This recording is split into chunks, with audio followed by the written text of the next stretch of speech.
Yo, so I got a quick market recap today. Didn't take any trades again, so we have no trades for the week so far.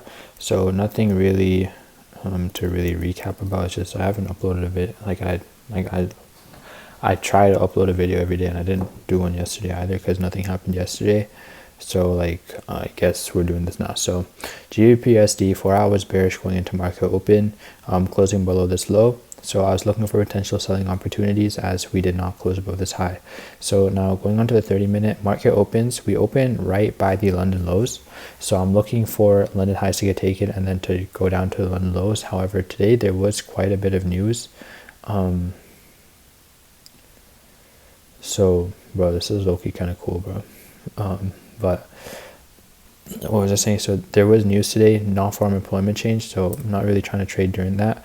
And it's clearly shown on the chart what happened with NFP coming out. So that is kind of like the main reason I didn't trade. Yesterday I didn't see anything because, you know, there was nothing to really see. And I also had dental shadowing in the morning, so I didn't really have enough time because I had to leave around 7:37ish. So that's just something else, but low-key, I don't know, excuses maybe. But yeah, tomorrow, who knows, maybe we'll find something. But Friday probably will not be taking anything because there's CPI as well. So anyways, 4 hours bearish, like I said. Wait, let me just play some music so it's like,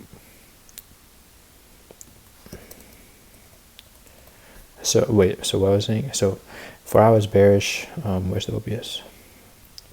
4 hours bearish, looking for highs to get taken to target the lows.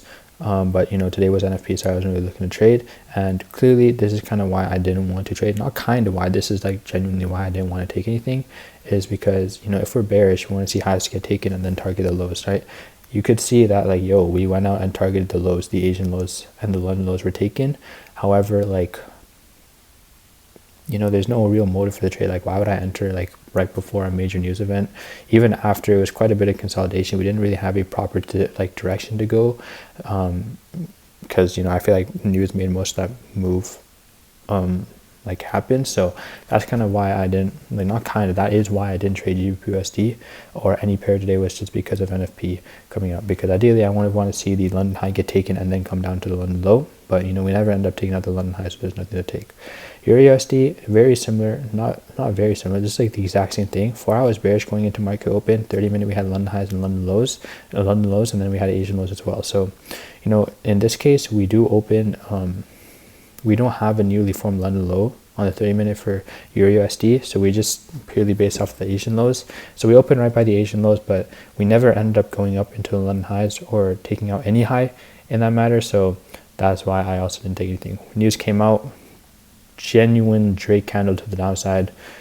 I don't know, do people still say that? I thought that's low-key irrelevant now, but yeah, we just had like a large candle down, took out that target. No real reason to take a trade off of that, because what would I even be trading? You know, sure, we had this short bullish movement a little bit, but you know, I'm not really trying to trade that. Honestly, NFP is not a day I usually trade. I never traded NFP in my life, and I probably plan on staying like that for quite. Bro, I need to get a haircut, bro. It's like way too puffy. Or maybe I just need to put more product in. I don't know. It's low-key chopped cheese. But EUR/USD, yeah, bearish. We already took out the targets, so no point in taking a trade.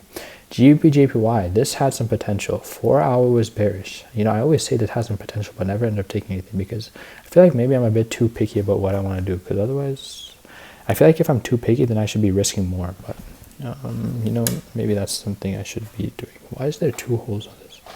Okay, so 4 hours bearish, you know, like I said. So now going on to the 30-minute, we had the London highs, London lows, and we also had the London highs correspond with a 1 hour high. So this looked pretty good for that. So ideally what I would have been looking for, if it was not NFP, genuinely what is going on, bro? Genuinely, what the heck? But we're looking for highs to get taken, right? So London highs could get taken, and then we're looking to target down to the Asian lows or London lows, right? So that's what we're looking for. We ended up taking out the high right before news, or this was the news candle, and then the next very next candle was a very large candle to the downside. Do I know what happened? Not really. This candle, it was just for the USD pairs, it was the initial candle that was large. This had a crazy, we went all the way from the London highs to the Asian lows in just one candle, bro. That is kind of mad. That is actually a very interesting candle I've seen. look at that. Look at that. Very interesting, very interesting. But that's why, like, I'm not really trying to trade during this. Sure, we have news highs and news lows that maybe we could base future trades off of, but I'm not really trying to trade something during that very session. So maybe if we're bullish tomorrow on EURUSD or GBPUSD, we could use that NFP low as potential liquidity or something like that to take out and then to kind of go long. But we got to see that low get taken. We got to see a target, and we got to see the bias on the 4-hour be in line with everything. So that's kind of what today was. Nothing really too exciting, but yeah, I'll honestly see you tomorrow if I take anything. But yeah, like nothing really, bro. I got something itching on my back, but yeah, goodbye.